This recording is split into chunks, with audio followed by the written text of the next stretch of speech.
you doing? Thanks for taking care of us today. Good morning, everyone.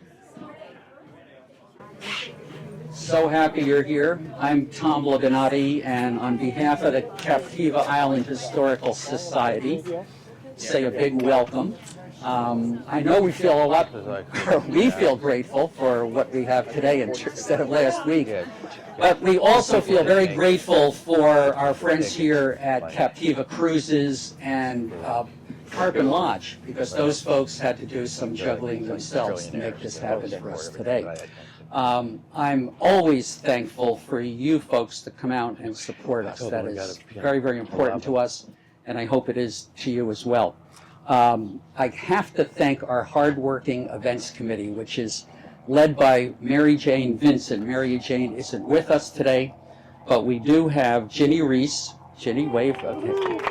Captain Brian Holaway, Blair Wyatt Berry, and of course Kathy Farrar, who is not here, but we do have David. David is standing in for her today. These folks had a full schedule planned for this year, a wonderful program, and we had even gone to the point of printing our brochures and ready to go, and we all know what happened to prevent that from happening. And even though they had obstacles and challenges that were in their own homes and their own lives, they sat down and started all over again and created a compressed schedule that we could activate for this year.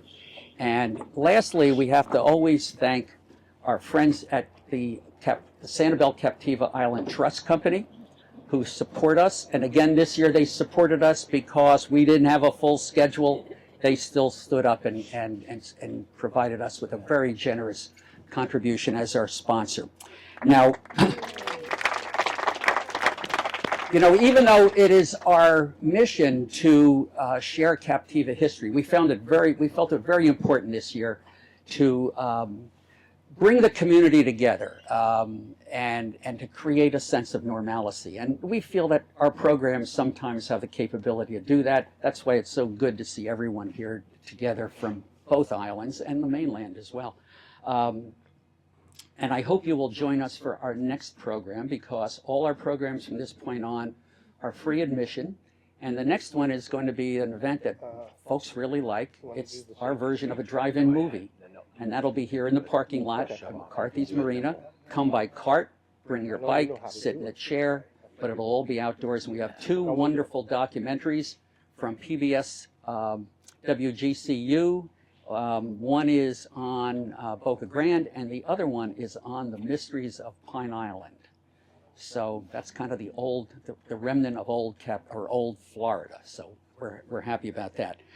So this is going to be more than a boat ride. We have two of our historians that were also members of our board, Captain Brian Holaway and Betty Anholt. So they'll be talking to us, and they have a nice subject talking about how Pine Island and the environment have survived and weathered the many storms that we've had over the years. So thank you, enjoy, and again, we're happy to have you here.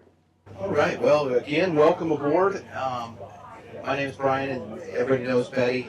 We're going to be kind of tag teaming this as we're cruising along, pointing out some different things that we're looking at. Our route today is we're going to head out of Roosevelt Channel right here, and feel free to ask questions along the way as well. And we're going to make our way to the end of Captiva, out through Redfish Pass, and it's nice enough we're going to run out in the Gulf of Mexico today. So we're going to run along North Captiva, and then come in through Captiva Pass, and then make our way on up to Tarpon Lodge. Turn it over to Betty here, and then we're going to make our way towards Redfish Pass, and then I'll kind of come on and point out some things in that area. Okay. Again, hello everyone. Probably the first thing we should point out, since we're going right by it, is Ding Darling's Fish House. How familiar are you with Ding Darling and with his fish house that he had built for his wife, and she didn't want any part of it, so he made it into his writing studio, or cartooning studio, if you will. And the boardwalk going to it actually had a little drawbridge so that he was isolated when he did not want any company there. It's taken a few hits over the years. It was later bought by Bob Rauschenberg, the artist, among his other holdings on Captiva, and has been preserved thanks to him. One of the interesting things about Redfish Pass, you're probably familiar with the fact that it is a relatively new pass along our barrier islands. It formed about 100 years ago, actually starting in the hurricane of 1921, and kind of permanentized itself in the 1926 hurricane. But before then, the only passes along Pine Island Sound were north at Captiva Pass and Blind Pass between Captiva and Santiva. So it's kind of interesting, the fact that Redfish Pass is pretty, moves a lot of water. And where did all that water go before Redfish became a pass? Obviously it did go through Captiva, but Blind Pass, which has been there since at least the Spanish were here in the 1500s, and named Blind Pass or Boca Chica. That pass is almost completely closed down relative to this one, and has completely closed down at times. So the water that used to go through Blind Pass is largely going through Redfish instead. The geology of the area, and you can see now the sailboat and the white pelicans on the sandbar. Now we're starting to get a look at redfish coming up. But we're going to get a good view when we get closer to the north end, actually South Seas. As you know, a lot of sand got moved in this last storm, pushed over Captiva, and all these barrier islands actually got more damage. But North Captiva, Cayo Costa, Cabbage Key, and also Yusepa Island, Tarpon Lodge, where we're going, they received more damage in these last two, in Milton and Helene, than in Ian, because of the way the storm came.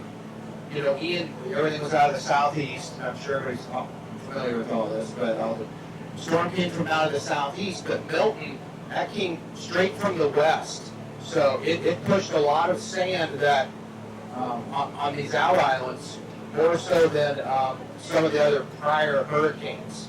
And we're going to see real evidence of that right at the south end of North Captiva. You have some, we'll see some forklifts that were on the beach that after Helene were covered by, they had about 2 foot of sand over them. And now you can just see the very tips of them, they're completely covered. And actually lost a lot of sand at the very southern end of North Captiva. And then on the north end of North Captiva, they actually gained a lot of beach. So constantly changing with the sand out here. So, and also another thing, out as far as out on the water out here, from right through Redfish Pass. Actually, if you look off to the north right now, about 3 o'clock off of our bow, you can actually see some tree debris out there in the water. Believe it or not, that tree has been there, stuck in that sand. It's about 3.5 feet over there. That thing made it through Milton and Helene. That thing has been there since Hurricane Ian. It's crazy, it didn't move. But behind North Captiva, we have a lot of debris, a lot of tree stumps, a lot of red mangroves that washed out, and some Australian pines. But behind on the bay side of North Captiva, there is, it kind of looks like it did after Hurricane Charlie. Things were kind of just settling back in to where you could, if you were driving a boat back there, you were kind of comfortable running those areas. and now it looks completely different. A lot more tree debris behind North Captiva than Ian, and also behind Cayo Costa. So we have lots of things that suddenly new things popped up. I was in the main yacht harbor yesterday, and the sheriff deputy had drug a big old branch in there, and some of these branches too, like we'll just see the tops of them, like the one about 1 o'clock off the bow. You'll just see the tops of those, and underneath them, it could go 30 feet. Like there's still a lot of cabbage palms that you're familiar with that are 30 and 40 feet tall, and there you'll just see maybe like 6 inches of it sticking up out of the water, bobbing up and down. Here, watch your footing here. We're going to rock just a little bit. So we're seeing lots of different debris that's in these in the shallow waters. And all this between us and if you look off to the west towards Captiva, this is all mangrove forest, and it's actually, believe it or not, it actually looks pretty good. Yeah, you know, there's some areas on Cayo Costa, and you know, all these storms are different. Whether it's Charlie, you know, it depends on where they are and how the water came in and everything, as you guys are well aware of. But these are coming back pretty good. That last storm on Cayo Costa, it probably did more damage up there, at least on the south end, with the mangroves, the plants, even some rare plants like Joewood, than it has that I've seen in 30 years. It pretty much steamrolled a lot of those very large old black mangrove forests.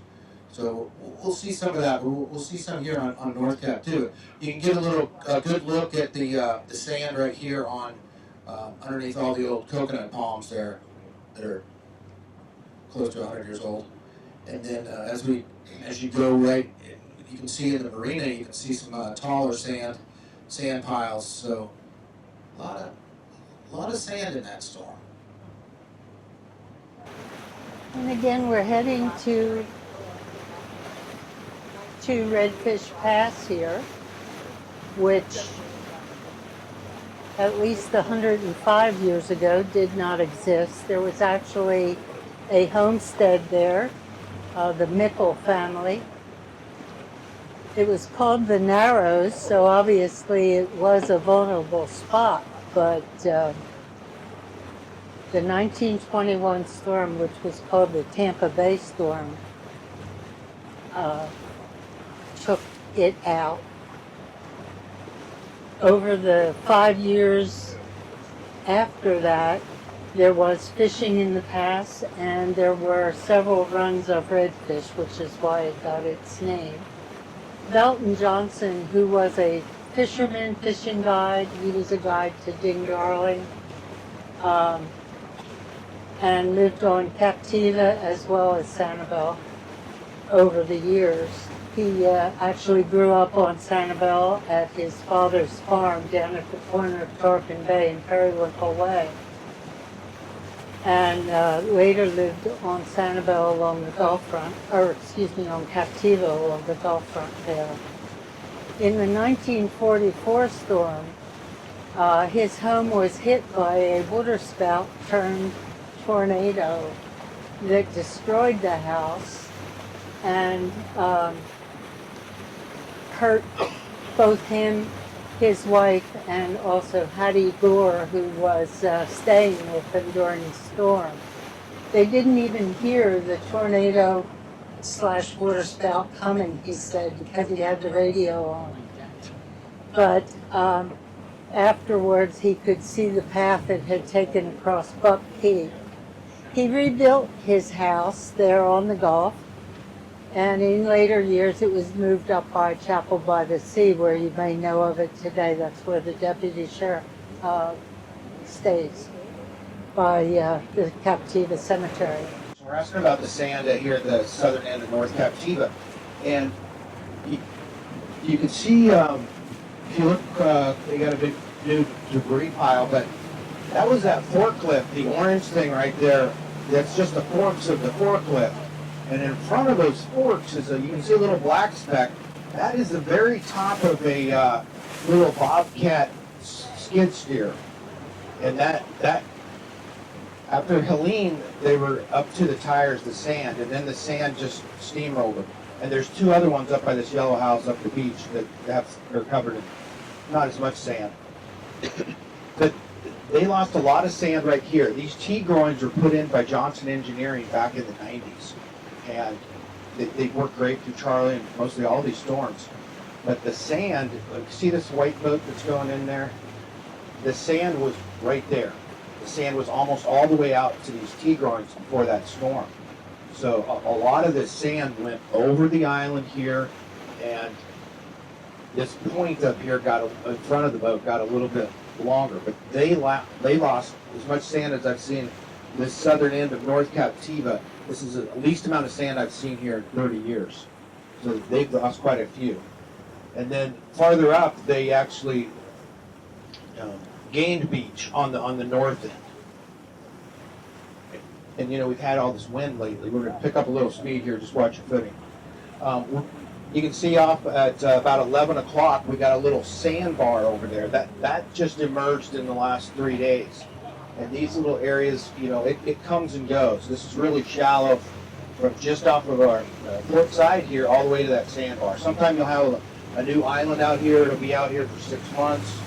It varies. And farther up the beach as well. So around the corner, as we pick up speed, we're going to kind of see, does anybody know, you know, North Captiva was broken in two spots in the last Hurricane Milton. So it actually split it in two different areas. And I'm sure a lot of you remember Hurricane Charlie. Hurricane Charlie split North Captiva in the middle as well. And it actually got split in another storm, the Tropical Storm Gabrielle. It was right after 9/11. And you remember all those planes were grounded. That included the Hurricane Hunter. And a lot of people, like myself and other watermen, were watching that storm ahead. But after 9/11, a lot of people kind of forgot about that storm. But it flooded hard down at Fort Myers Beach, and it split North Cap in half right up here. And this is the same area where it split North Captiva in half in Milton. And it's right up here where these, it's just right up here where these downed Australian pines are. And that closed up just maybe a month and a half ago. But on a high tide, it was deep enough. I could get my 24-foot boat through there. But it was on the back side.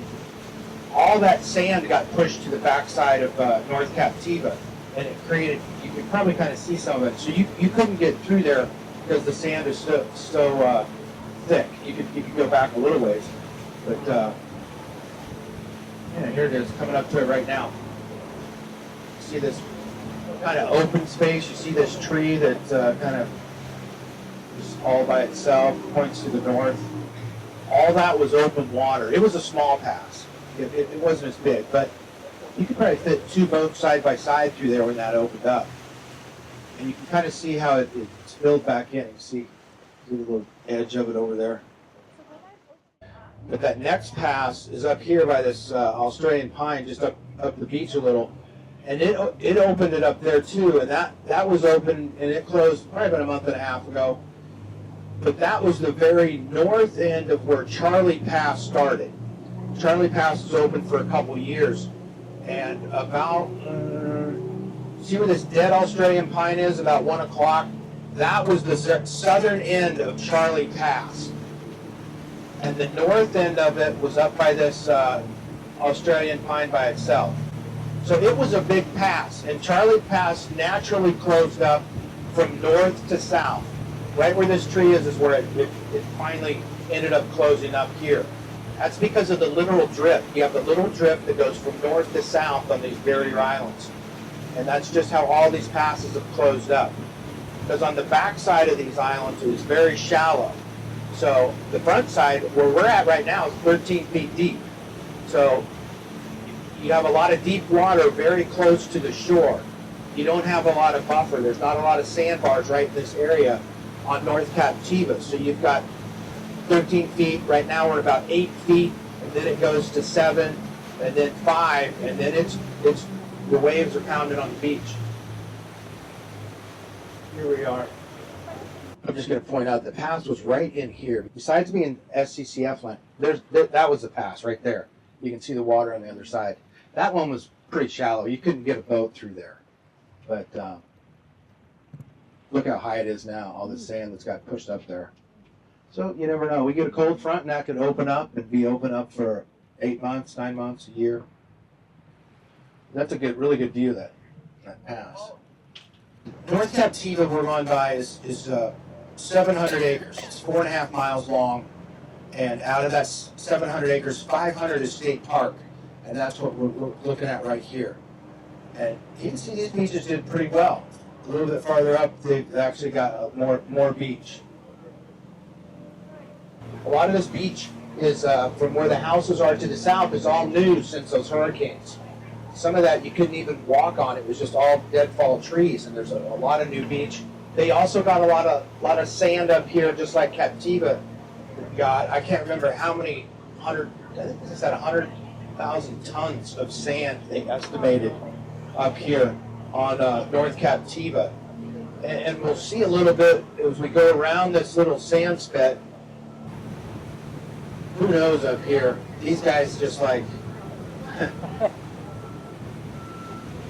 look at all the sand. It's like, well, we have sand somewhere. Just look at a bobcat. Just okay, bring it over to my house. Where do you want the sand? Because there's sand all the way through North Cap. Here, there's 400 houses, and there's only 36 people that live here year-round. This greenhouse, they just painted it green not long ago, but you can see they lost a lot of sand. You can see, look at the pilings. Yeah. You know, you see the pilings where it's not white. Yeah. They lost a lot of sand there, and then they piled some up here. And then there's these two little houses up here that it's got the purple roof. For like 20 years, I've said these houses are going to fall in a 20-mile-an-hour wind, and they haven't fallen in yet. Crazy. So you get an idea of some of the sand here at the north end of North Captiva. Yeah, and this airstrip here on North Captiva has been here since the 1960s. It's 1,800 feet long, and on the airstrip after Milton, from here, I bet 100, 150 yards was all sand on the airstrip. So, and it's a little grass airstrip. You can see they've just pushed a lot of that sand off to the sides of the airstrip. All right, we're going to make our way through. This is Captiva Pass. We're going to go back into Pine Island Sound, and we're going to start making our way by Usepa and then over to, actually our destination's just off the bow. You can see some buildings at 1 o'clock farther away. That's where we're going, is over to Pineland. Just ask what this island is over here. This is the very southern end of Cayo Costa Island.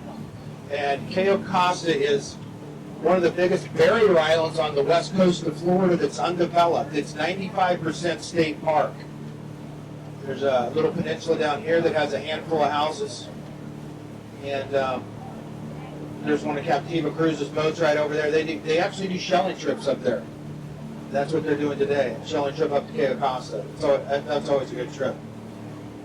Anyway, Cayo Costa has 8.5 miles of beaches over there.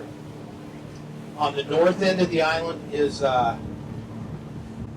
they have a ranger station. Some people may have went up there. Hurricane Ian did a lot of damage up there. They had little cabins that you could rent out and stay in.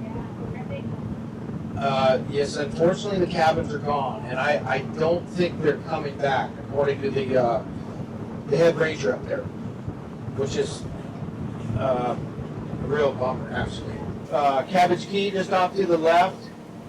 You're going to see the water tower, and then the more buildings. We'll kind of go by that. Is on our way to Tarpon is the Usepa Island.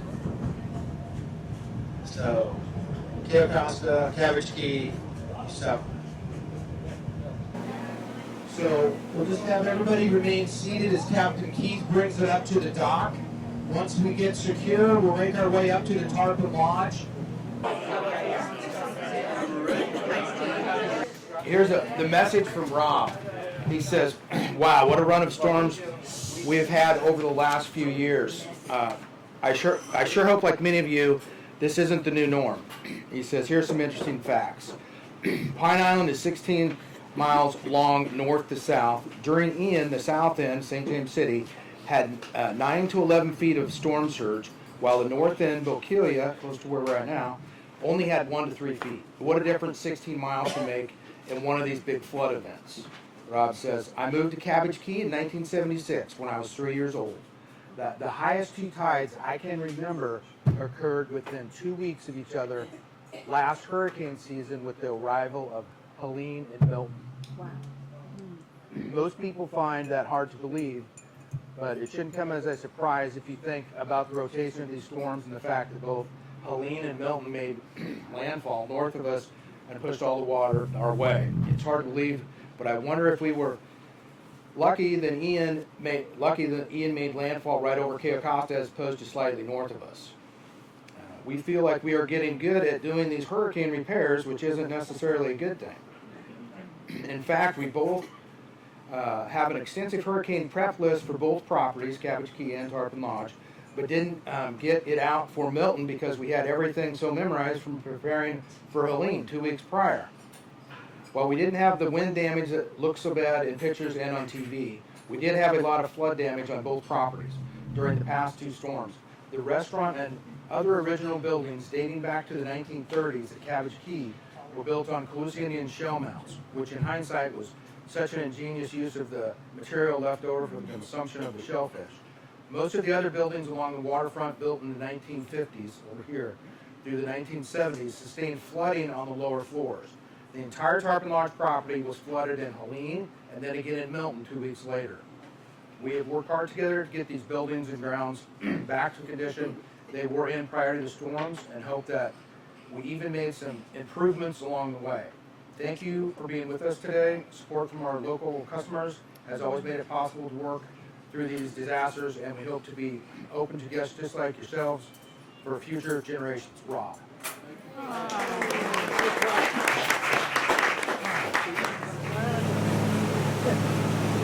So we're going to make our way now just out of the channel, and we're going to take a look at some of the old fish houses. We're going to tell you a little bit about those. They're just around the corner a little ways, so we're going to just kind of put down the microphone for right now. But if you have any questions, feel free to ask. We're making our way over to the fish houses. All right, we are making our way down Pine Island Sound here, and we're coming up to the old historic fish houses or ice houses. It's kind of tricky getting in here because it is so shallow. But Captain Keith here is going to get us in pretty close, so we'll get a nice view, and then as we get up here a little closer, we're just going to give you a little history on them. I'll give you kind of some newer information on these. There's 6 of them here, and after Milton, well, let's back up. The little red one, they just got done redoing that one since Hurricane Ian. And it was really jacked up. Got jacked up again. You can see how it's not level. They had just finished that, so their back dock is gone, or their only dock. So they got to repair that. These guys are started on the pilings here, and then right across from us, there's just pilings. Both of those made it through Ian. And then the one on the very end to the south didn't make it through Ian. And they just had got done finished rebuilding that before Helene. So it's lost a lot of the porch on the west side. So they're just kind of redoing those. And the interesting thing is the one that's blue now, they just painted that blue, by the way, which I'm surprised because they're all in the National Registry of Historic Places. So it was never that color until last year. But that one, I had that lady out that used to own that about 2 months ago, and she was telling me that they did everything after Hurricane Charlie when that was damaged. They did everything by the book on that to rebuild it. And she said maybe some of the other people didn't, and that was the only one that made it through both of them. So a lot of damage this time with Milton on these fish houses. Are those all privately owned? They're all privately owned now. Yep. They're all privately owned and just kind of used as little weekend cabins. So do they have to bring their own water and everything when they come out? No, is there no utilities or anything? Yeah, the question was, is there any utilities? There's no utilities at these fish houses. They have to bring over all their supplies. Sometimes they'll have little generators. They use little propane grills. So they have to bring it all over. And a little interesting fact is the lady told me that in that fish house all the way to the north, her dad bought that back in the 50s. Actually, I haven't even told Betty that. She sent me the deed from when they sold it. Cool. Because there was about 8 partners in there. But when she said she was little, they would go out there for the whole weekend, take all their stuff. But her dad had got a hold of this. There was she said until Hurricane Charlie, there was they had a full-size old-time bathtub in there. There was this cast iron bathtub that weighed a ton. And I'm like, you saw pictures of their boat, and you're like, I wonder how they got this thing out on that boat. I mean, hauling stuff on boats is not easy, and so they would go out and just spend the whole weekend out there. In the tub, yeah. So did they Well, sewer, a long time ago, they would just go over the side, but now they have to have the same things that you have in the in wilderness areas out in federal parks. It's like composting. Yeah, thank you. Yeah. They used to have more vegetation around these? They had a little vegetation up by the little red cabin. You can see where the little mangrove island is. That used to be a lot thicker. And if you would be out here at night, and it was like a little rookery. You'd hear little green herons come in at night. You'd hear blue herons. You'd hear the double-crested cormorants would be talking right over there. And then underneath the red cabin, that's all oyster bars. And then up by the blue little cabin, that's oyster bars there too. So we're at about a medium tide right now because there'll be about a foot of water over that.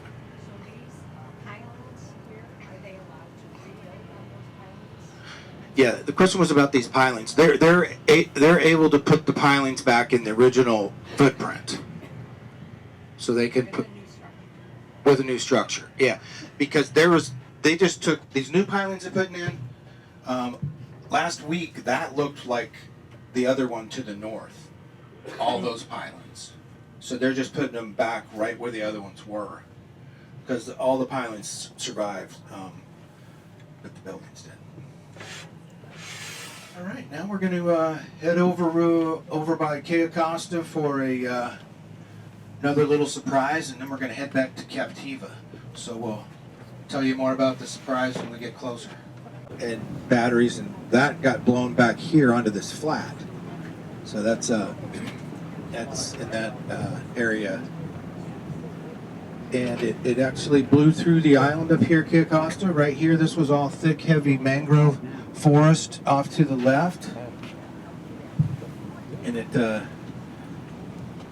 took all that sand, took all that black mangrove forest out. So if you look right off at 9 o'clock, you can see a really old big black mangrove tree that's down right there. So we're going to kind of ease our way back here. Up in front of us you can see the dock right in front of us, and then there's a boat there at the dock. They're doing some work. This is all this is a pre-Columbian Clusa shell mound that dates back to about 800 AD. If you look real close, those are all shells. All shells. This is called the Faulkner Mound. It was named after one of the early homesteaders. Kelly Faulkner had 8 kids. They lived on this mound, and a lot of the mounds were sought after by early settlers. They would even farm on them. Down in the Everglades, there was a 40-acre shell mound that a gentleman, he used the term loosely, Edgar Watson, lived on. 40 acres, and he farmed on. He farmed cane. So they did that here in Pine Island Sound over at Jocelyn Island. They had a farm. But this mound is really one of my favorite shell mounds. It's about, I think it's like 22 feet high. But you have, starts right here, you got a big ridge, and then it kind of goes down, and on the other side there's a big walkway that goes up to the very middle of it. And then the tail end of it is just directly off the front of the boat. And this particular mound has built out of a lot of large lightning whelks, large lightning whelks. And yeah, you can actually see those big whelks. So this is protected. The house was built on there. It's private, but the mound is owned by the state, and it's all protected. So you can't take anything from the mound. Very stiff penalties for that. It's protected. So it would just be like taking something off of Mayan pyramid or anything like that. So very strict laws on anything like that. And you can, after Ian, if you look right now, see where the stairs are at 9 o'clock? There's some stairs. You can really see the strata. And they're going to start some recovery archaeology here soon. And on this mound, because before Hurricane Ian, you couldn't see any of that. That was all shells. And it's almost like after Ian, they did a little recovery. They're going to restart that and do some more there and on the south end. But you can really see the strata. And so that was Ian. And then Milton took down some of these trees on the north end of the mound. And you can see on the north end here, this thing kind of tails around to the back and has a little, almost like canal, which is a feature Betty will probably talk about, but it's a feature of a lot of different mounds from here all the way down through the Everglades, Chatham River, Pavilion Key, Mormon Key, down in there, Dimmery Key here in Pine Island Sound. So, yeah. Oh, and here's a good example of this dock in front of us. This guy cut down his trees, and that's what happens.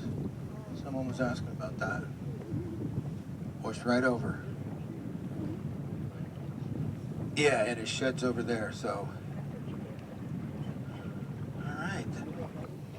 Okay, so Faulkner Mound here at the south end of Cayo Costa, right on Captiva Pass, basically. If you look directly east, you get to Pineland and the mounds at Pineland. Astronomically, there's a lot of interest in the fact that the sun angles over the course of a year, you know, all about Stonehenge and the rest of that. These things tend to line up in that same way. The various native Indians did understand all of that, and Captiva Pass runs west of the Pineland Mounds. The mound at the north side of Captiva Pass, Faulkner Mound, was probably also used as a lighthouse of sorts.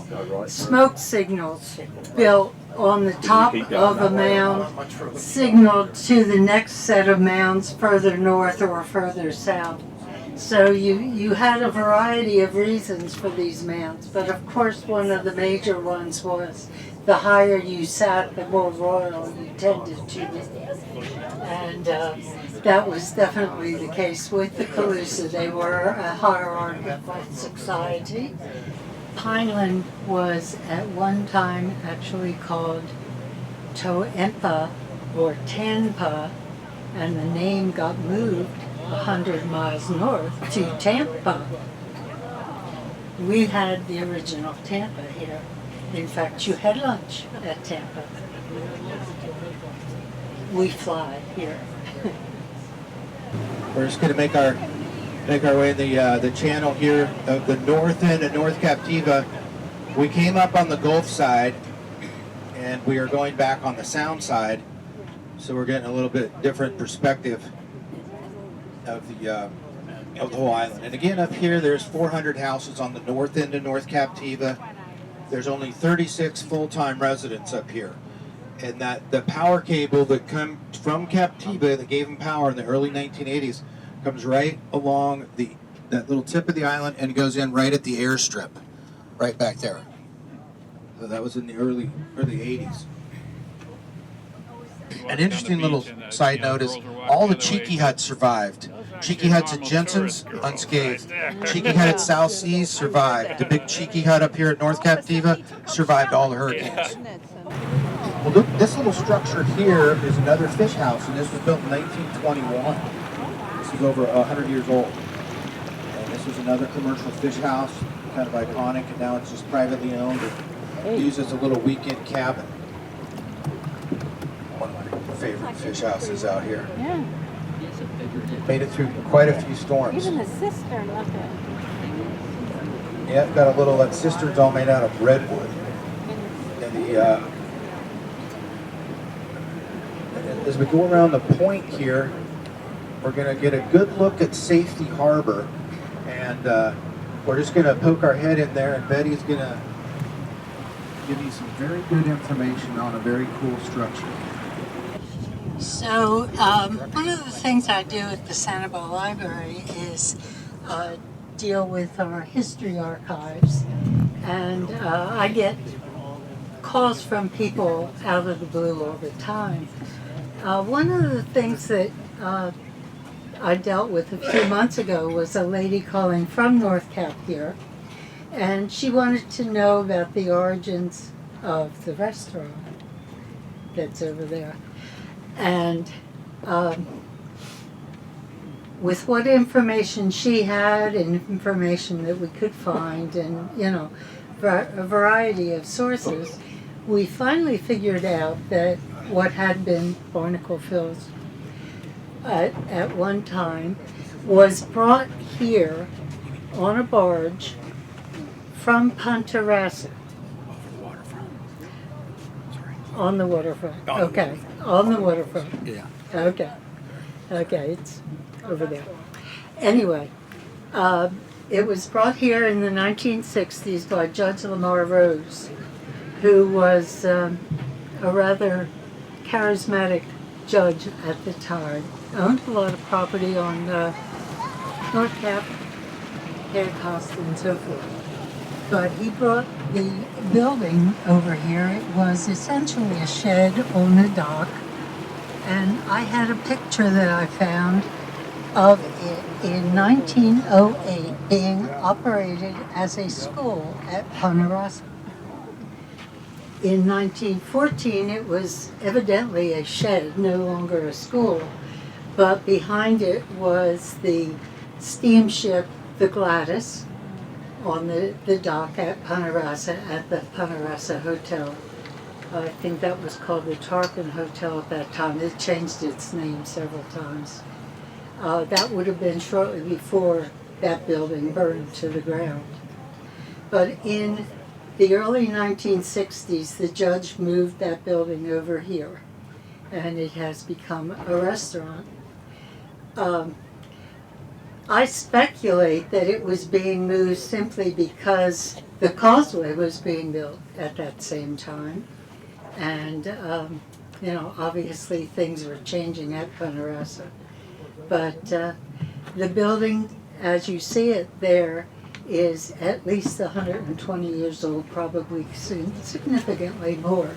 It probably had to deal with as a bunkhouse or some such, with the cattle ships docking as they were loading to take their cattle to Cuba back in the 1870s and 1880s as well. So it may well be the oldest building in Lee County. Wow. Imagine that, the oldest building in Lee County up here on North Captiva. Yeah. Little known fact. It's great. What year, Betty? Yeah, it's that building, see where that tall coconut tree is? Yeah. It's right in front of that, on the water. There's docks all around it. It's a restaurant. It's a restaurant for behind their Safety Harbor Club. All right, guys, we are just about back to the Marina. We'd like to thank everybody for coming out with us. I'd like to thank also Betty. Betty and I'd like to thank everybody for coming out. Betty and I had a good time. We had a good time doing the scout trip for this. We went out a couple weeks ago and checked everything out, so love Betty. Let's also thank Brian and Betty for an amazing insights today. You can't say that about yourself, I have to say that. We also want to thank Captiva Cruises for their wonderful crew. And we want to thank you. And remember, we have an event on February 12th. It's a Monday, 6:30 at McCarthy's Marina. 2 documentaries, both from WGCU. So hope you'll join us. Thank you.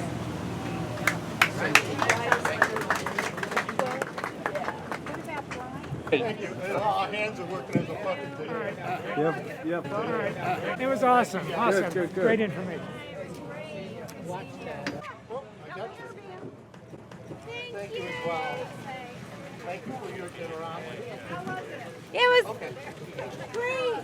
Thank you as well. Oh, it was wonderful. It was just great. Good times. Okay, good. Thank you. There you go. You have fun, ladies? Oh, It was fantastic.